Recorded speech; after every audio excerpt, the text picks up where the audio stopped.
जय श्री राधे, जय श्री श्याम।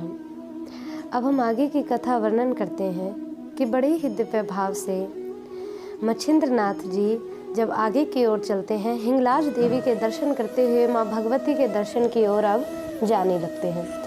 तो माँ भगवती के दर्शन की ओर जैसे ही मच्छिंद्रनाथ जी जाते हैं तो अष्ट भैरव माँ भगवती के द्वारे पर खड़े हुए हैं। अष्ट भैरव देखकर ही समझ जाते हैं कि ओहो, आज तो मच्छिंद्रनाथ जी आ रहे हैं। अब मच्छिंद्रनाथ जी के बारे में सुना तो अष्ट भैरव जी ने बहुत था, इसलिए मन में विचार किया कि क्यों ना आज इनकी थोड़ी सी परीक्षा ले लेते हैं कि इनमें कितनी शक्ति है, जो शक्तियों का वरदान इन्हें उस वट वृक्ष के नीचे से प्राप्त हुआ है।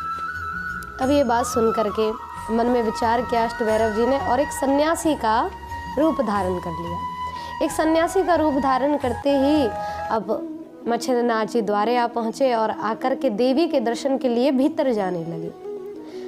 तो वो सन्यासी बोले, अरे महाराज कहाँ जाते हो, ऐसे कैसे भीतर जा सकते हो? तो बोले, अरे प्रभु आप भी तो सन्यासी हैं, क्या देवी के दर्शन करने आए हो?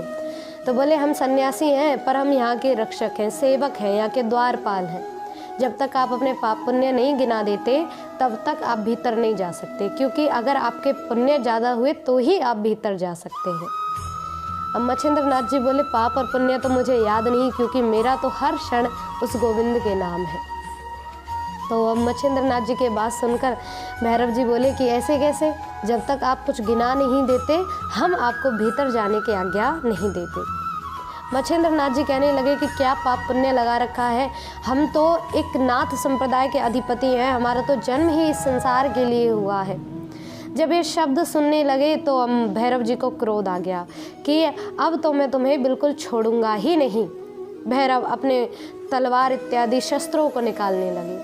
अब मच्छिंद्रनाथ जी उसी क्षण अपने भभूति भस्मी को निकाला और सारे शरीर पर देवताओं का ध्यान करते हुए रम ली और कहा कि सभी देवताओं से निवेदन है कि आज अब अपनी शक्ति को मुझे दर्शाएं। अब सभी देवता जैसे ही भैरवनाथ जी के उस शरीर, अब सभी देवता मच्छिंद्रनाथ जी के शरीर के समक्षत प्रकट हुए और मच्छिंद्रनाथ जी का शरीर मानो एक वज्र के समान नजर आने लगा। भैरव जी दृश्य को देखते थोड़े भयभीत हुए, लेकिन फिर अपने अस्त्र शस्त्रों का प्रयोग करते हुए उन पर प्रहार करने लगे, लेकिन एक भी शस्त्र का प्रहार मच्छिंद्रनाथ जी को नहीं हो। अब भैरव जी बार बार प्रयास करते, लेकिन हर प्रयास में बार ही बार विफल हो जाते। तो एक ऐसा अस्त्र उन्होंने प्रहारित किया जिस अस्त्र के कारण तीनों लोग कांप उठे। अब तो देवी भीतर से कहने लगी, अपनी दासी को कहा कि जाओ जाकर के देखो बाहर एक ऐसा कौतूहल मच रहा है। दासी जैसे ही देखने के लिए आई तो दासियों ने देखा कि बड़ा ही दिव्य युद्ध चल रहा है और एक माया अस्त्र मच्छिंद्रनाथ जी ने भैरव की ओर छोड़ा। तो उस अस्त्र के कारण अब दासियों के वस्त्र आसमान में उड़ने लगे। दासियां लज्जित होती हुई वन वन भागने लगी। एक दासी जान बचाती हुई देवी के समक्ष आई और कहने लगी, अब देवी ने जब उस दासी का ऐसा हाल देखा तो कहा कि किस कारण से तुम्हारा ये हाल हुआ है?